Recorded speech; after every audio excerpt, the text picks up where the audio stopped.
Cheers. Congratulations too on your daughter's success there. That's beautiful.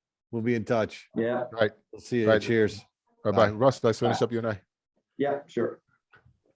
Bob's a great guy. He's very interesting, and he's focused. He's a pain in the ass. I'm telling you, and I love him forever. But he'll tell you, we've had to, and I say it in a loving way, but he's a pain in the ass. When I first send this stuff, he sends me this whole list of shit, and I look at it, and the first thing I say to myself, which is part of being trainable training. I, to this day, I know people deal with it. I definitely deal with it, but I think I'm pretty good at catching it. It's like, I already know this shit. I don't want to hear it. But I don't want. But I catch myself. I go, no. Yeah. No. This is another human with an incredible wealth of experience. There's going to be something here that I don't know, and I'm going to, or if I do know it, I'm going to see another slice to it. And I enjoy growing. I'm committed to my life always expanding. See, If I'm not, you just said something really interesting, and people don't actually voice it that they enjoy growing. I love it. You know, there's but you know, so growing in anything is, you know, we call them growing pains, and people don't realize that, you know, you have growing pains physically, and you have, you know, growing pains, you know, mentally, spiritually, because you're moving into unknown territory that you have to get used to so that you can know what to do inside of it. Not, you know, and that's where people get wrapped around with doing new things, because it's easy to do what's easy, to do what you already know. And no one can call you on what you already know, right? It's like, man, that's not right. No, hold on. I've been doing this now for like all my life, or 20 years, 30 years. No, see, what you don't understand is the nuance and the paradigm that you're not seeing, because see, I've been through all of that. But then, you know, no one wants to, I won't say no one, but people have a hesitancy to go into something new, because now someone can call you on your ability or inability. And nobody wants to be called on and said, hey man, you need to learn how to do this, or you need to be open to this, or, you know, because it tests who you are not yet. Yeah, there's a lot of confidence that gets questioned. Self-confidence. A lot of self-confidence that could get questioned. And, you know, don't question me is a cliche that people grow up with. Don't tell me what to do. No, I do it my way since I was third grade. I go, oh Jesus Christ, third grade, really? Third grade? Well, and that goes to this is how I always used to do it. And then they do it with the mental thing and the spiritual thing. You know, hey, this is how I am. This is how I'll always be. Yeah. And if that's if that's the case, then you've decided not to grow. You're not trainable. You're not fully functional, or you don't want to be fully functional and self-determining, but you want to stay where you are because it's comfortable. What you don't realize is that soon is going to become a tight box. That's going to become uncomfortable. And then you're going to get into this do loop of wish I coulda, woulda, shoulda. Well, you know what? Lou was talking to me about a year ago. I wish I had listened to him. You know, he was talking to me about I could have done that, but it's not too late. It's just that you have to decide, are you going to be open or be trainable to do more than what you are today? And if you're not going to do that, then you're essentially saying, I'm not willing to do any more than what I'm doing right now. So I'm not willing to grow, or I'm not willing to get better. And what does that really say about your character and the type of person you want to become. Because if you're saying I'm already there, wow, what is this? I'm Well, already at the top of the mountain. I would say when somebody tells me I'm already there, I go, okay, so then why are you complaining? So I guarantee you, wherever you complain consistently, I'm not talking about committed complaints where you committed, you complain and Right, there's a solution. right, I'm talking right. about complaint. And some disciplines, they call it the rocket, and the forum they call it the rocket. This landmark education, they call it a rocket. But this whole thing about, to have a goal. Okay, great. These are the actions you need to take. Okay, great. Now, when somebody goes to support you with those actions, you're attacking that person. I go, whoa, don't attack me. You're the one who had that goal. These are the actions. I'm actually supporting you in doing what you said you wanted to do, and it's an issue. Can you imagine living with that? Can you imagine being in a relationship with somebody where the argument is about them arguing with you about what they said they wanted to do? It's insane. I don't argue. That's next. Next. And the being trainable, it's like, oh, well, and it started with my kids, man. I'm telling you, it started with my kids. Okay, wow, we are really messing up kids. We really are. We're talking to them like if they even understand us. Yeah. And oh, they need to learn, teach them how to learn. I go, no, this is not learning. I'm My not wife talking. is making faces at me. Obviously, the good faces, you're smiling. People get very simple what I'm saying. With the education that's available today, there's no reason to live a disempowered life. Period. What does that mean? Unless you're not being trainable. That's what that means. Yeah. because the education is out there. I am very clear, and I'll speak for my own life. I have heard, if I look back at all the incredible information and advice that I've gotten since being a kid, I'm grateful that I listened to 1% of it. Because God, I got incredible wealth of support and knowledge and information and opportunities, and I didn't listen to any of them. So you know what I'm saying? So we could all look back and say, listen, you can't say nobody told you, because I'm willing to bet somewhere on the line, somebody told you, you just didn't get it. You didn't listen. You were untrainable. You resisted it. You got stuck. You believed it. Whatever that thing is. Yeah. And we could both sit here and say, wow, I could have done this. I could have done that. I could have this. Yep. So now what? Are you trainable? Yeah. Okay. Start over. Do over. Well, I'm never going to be rich. I go, statistically, most people don't become, the average people don't become millionaires into their late 50s, early 60s anyway. That's like the facts. So this notion that, how about that guy at 33? Well, that guy at 33 is an aberration. That guy, you can't even go by that. So this is the cards you have. Where do you play? That's if that's important to you. And then the second thing that's important to me is when I say me, I believe us. It's the parenting part. Because at the end of the day, I don't care how much money you make. If that ain't working, that's the prize. The prize is that you actually raise functioning kids, functioning people, that and you have these gaps, you have these opportunities, and then you feel whole and complete. You're loved, you're loving, to everybody functional. This whole notion that the goal is to be mega rich is that's it's not my goal, and it's a goal, but it's not my goal. Yeah, it's a goal. Yeah. But it's not like if somebody said have an incredible relationship with your kids and be very rich. My kids have an incredible relationship with people and be very rich. Honestly, I like incredible relationship with people. Now, Yeah. can you have both? Of course you can. Yeah. So I was listening to a video. A guy asked a couple, and I don't know if that was a radio or what it was, but they were on, and he said, if I came to you and brought you $1 million, how would you feel? I'd feel incredible. What would you do with it?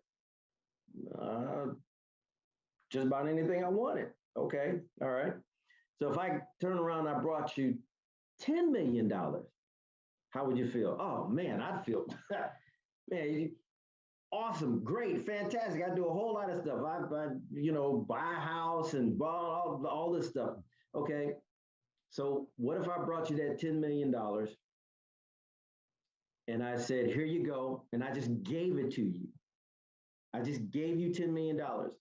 But I told you that when I give you that $10 million, that's it for today. And you wouldn't live tomorrow. Which would you choose? The $10 million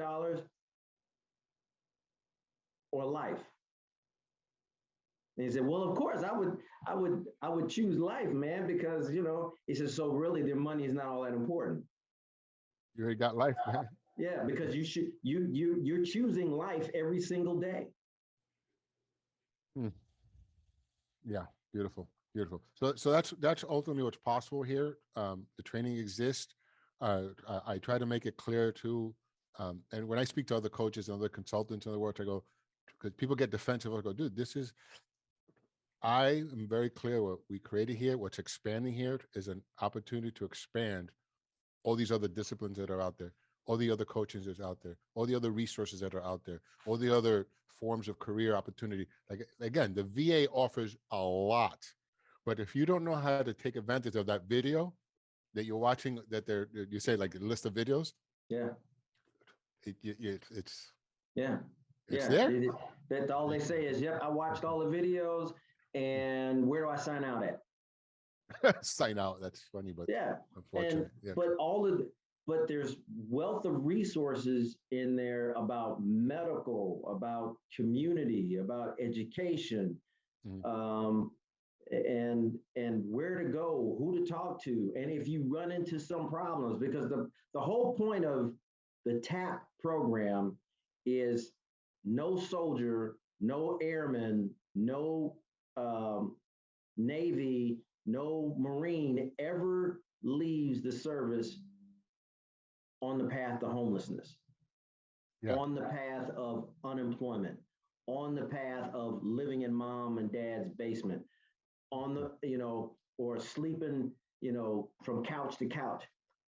That's the whole point of the transition program, so that you have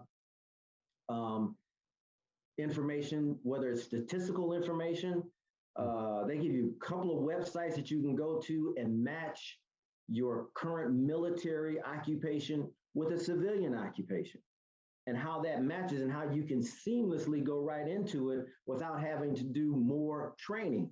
And if you do it early enough, you can actually get certified before you leave the military in that area. And so there's a lot of good stuff that the military is doing, but it's the mindset. And I'll put it this way. Service members are literally competing between themselves and the mission. Say more about that. What do you mean?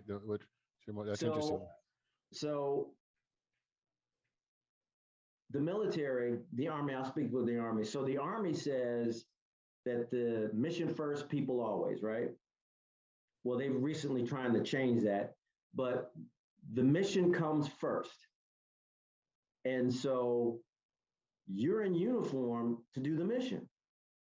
Now, once the mission's over, you can take care of yourself. Well, the mission is never over. It's never really over, because the mission that we do in the service is 24/7. Not everybody has a piece of the pie that's 24/7, but because you are on call 24/7, I can have you who's in uniform. I can call you at 6 o'clock and say, come back to work because we've got something else going on. I can call you at midnight and wake you up and tell you to come to the airfield because we got something that's going on. So your education, is secondary to the mission. So here you are getting ready to leave, and your supervisor, the leadership says, we still have work to do. Well, I'm trying to out-process. I'm trying to leave the service, and I have these requirements that will allow me to leave prepared. Got it. I need you here to take care of this. Then you can go back and go do what you need to do. Yeah, that's great. And this is going to be part of the beautiful conversations that we could have bridging, because again, one of the major goals is bridging military world to civilian world, right? So successful. Yeah. Here's what I hear. I hear that maybe there is, and we don't know it, but there's no training that I'm aware of, that maybe you're aware of, where helps the military person distinguish that they're now complete with the mission. Correct. And now you're in civilian world, the mission is now complete. Correct. Now you have to reinvent a new possibility, a new mission, a new way of being and living in the world with the skill sets. Take all the skill sets with you. The mission is complete. Now I'm gonna call out the civilian world a little bit, maybe a lot, maybe too much. The civilian world really loves the freedoms we have in America. We really love walking around and doing all kinds of shit and talking crap and social media and blah, blah, blah, and Republicans, Democrats, independents, and Trumps, not Trumps, Confederate, militia. We love all that BLM, not BLM, boo, all that nonsense. We love it. We love it. We have no mission. We've lost the mission of honoring the charters of freedom. Yeah. Most people don't even know when I say charters of freedom, most people don't even know what that means.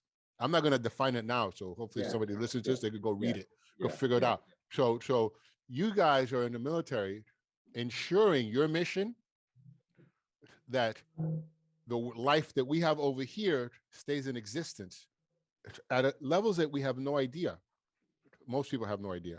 For sure, appreciation is lost in many ways. And I'm going to assert, if somebody say, hey, Louis, you have the job of creating the mission. Okay, here's the mission. There's the military's mission, which is honoring the Constitution, right? Nation of laws, etc. Charters of freedom. Right. Jump to civilian world. We have the same mission, the charters of freedom. Okay, we're just implementing it differently. The military implements it with its skills that we need to, God forbid, defend in a violent way, war, fight, whatever. Right. And then over here, we have another way of fulfilling that mission. I'm going to assert some of us are, some of us aren't in the civilian world. And a veteran, when they complete the military, we have to find the bridge. They have to find the bridge. And I could say one way, you could say it another way. 50 guys will say it a different way. Out of the 50, one way comes up. I don't know what the way is, but there's a distinction for someone who's in the military who could take a week off, man. Take a year off. Take a month off. I don't care if you take whatever time off. Do exercises. There's a lot of education out there that helps people complete. Like I know courses, I know training to help people get really so complete with something that they forgot it even happened. It's like, so you got to get complete with the mission. Yeah. Once you leave the military. The military is trying to move towards what you just said. Hey, take some time off and go to school. And when you're done, come back. And that's new. And a lot of them don't know how to really implement that yet. So they're still playing around with that. They were playing around with that when I left. As something new, something brand new. Yeah, because if you go, interesting that you said that. Yeah, because if you go into the world, the civilian world, and you're out there doing your thing, but your mindset is still in the mission of somebody's going to call me at 6 o'clock in the morning, or somebody's going to 3 o'clock in the morning. And by the way, I'm going to assert that's where some people in the business world take advantage of the military people. Like Billy was saying about the guys, hey man, you worked harder in the Navy ship. You had to deal with more stuff there than over here. What's the problem? But really? Like really, dude? Like I'm serving my country, and you're going to compare serving my country to fixing washing machines, bro? Come on. it's like, come on. Nothing against washing machines being broken because I need one fixed now. So like that. This is beautiful. It's beautiful. Right. So that's it for now, man. And to be continued on having a call with everybody together. So